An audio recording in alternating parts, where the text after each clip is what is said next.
Exercise 15.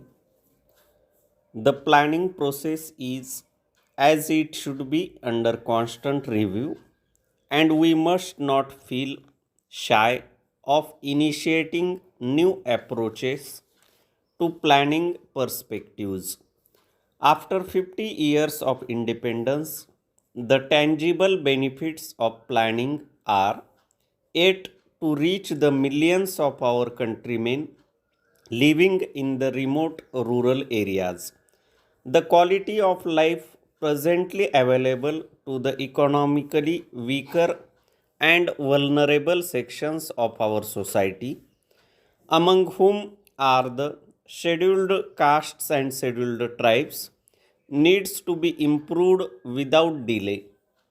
The end result of planning should be monitored and evaluated so as to ensure that there is a noticeable shift in emphasis from the urban to the rural areas and from the better off sections of society to those unfortunate brethren who constitute a silent majority.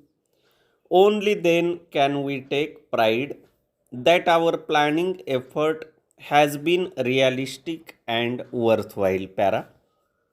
Any effort in the direction I have indicated cannot possibly be fruitful unless the administration which is to implement these socio-economic programs is in tune with the underlying spirit of this planning exercise and responds with sympathy, understanding, and a sense of urgency to the tasks given to it.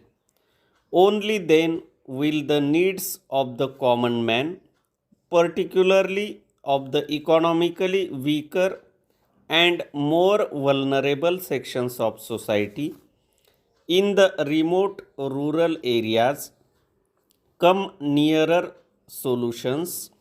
After 50 years of independence, inadequate housing, communications, health and medical care, and essential commodities at reasonable prices continue to be beyond the reach of the millions of our countrymen. We need to search our hearts to locate immediate and long term shortfalls in reaching the benefits of planning to the grassroots of our society. Our planners are now engaged in putting a realistic, result oriented rural bias into our plans for socio economic development. The recent announcement with regard to the industrial policy, with emphasis on the employment oriented small scale industries and the extension of credit facilities to such industries and to small farmers in the agricultural sector is welcome. This is an area where the governors of states could use their good offices at all levels to advise, encourage, and caution those engaged in this gigantic nation building exercise.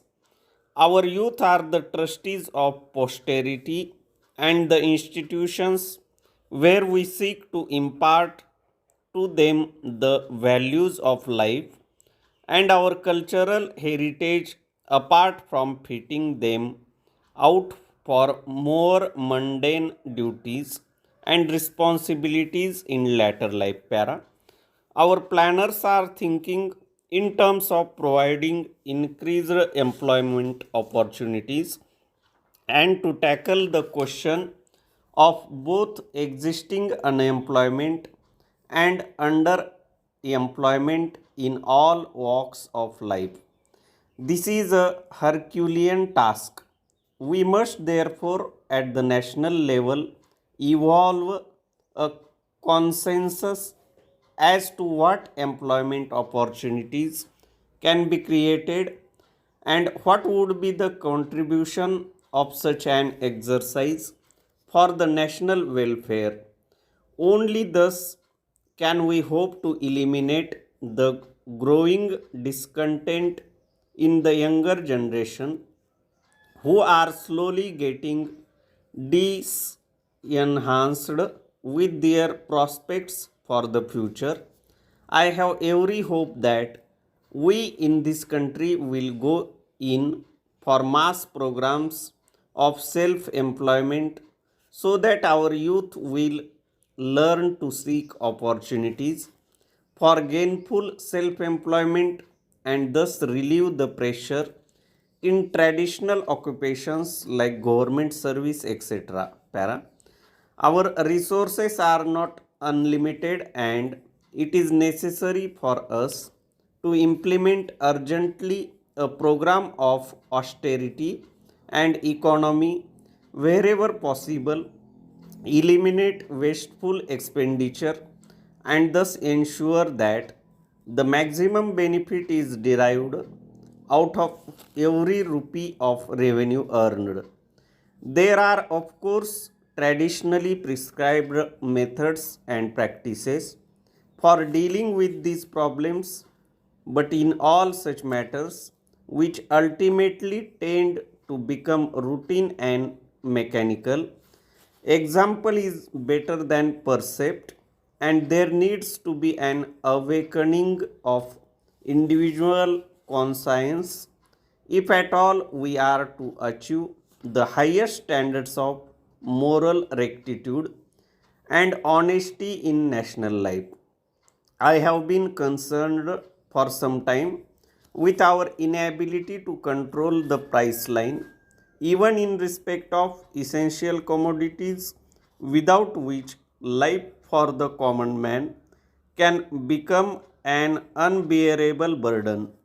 Apart from punitive action, it is necessary to enlist the goodwill and cooperation of all sections of society and all those engaged in the production and distribution process to ensure that there is not only the fear of law but also moral restraint which places an obligation on all those of us who can help to reduce the scarcity of essential commodities and control their prices.